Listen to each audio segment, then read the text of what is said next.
Thọ ban chào thêm plate một phần lấy thọ làm phay tí một đằng đứng prấn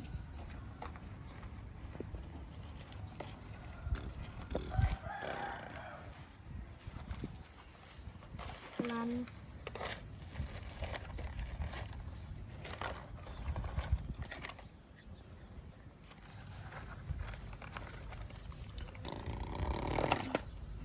nó tiền ấy cho mà ô khuya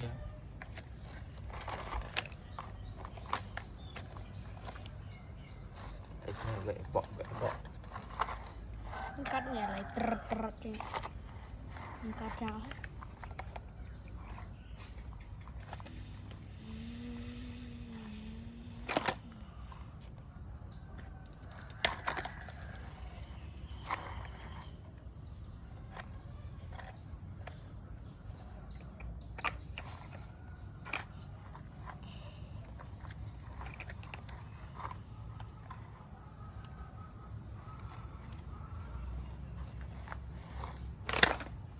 trồng chứ biết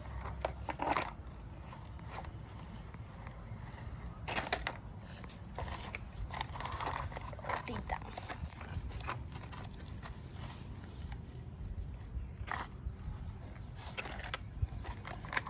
trời mình làm cho nó tị tặng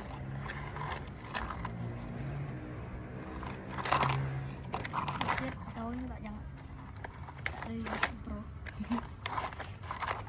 hai tiết thòng chỉ thòng em chú chất thời khi sọp xuống đôi chơi mấy bộ đã thành lôi cái họ ngay lôi họ im kiếm bán đã đắng đây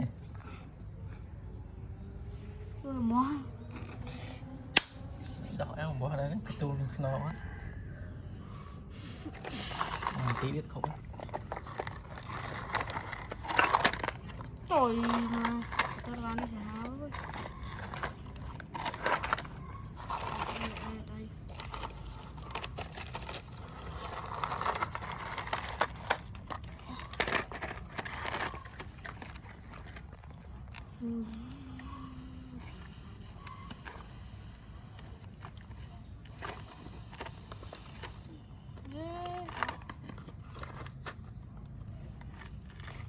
bắt đôi ở đấy làm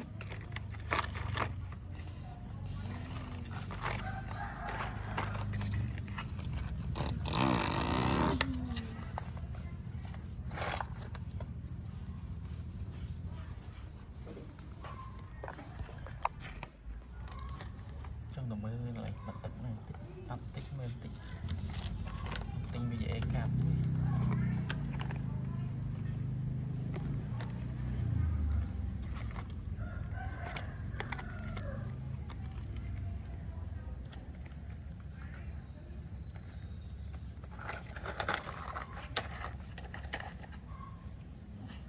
đó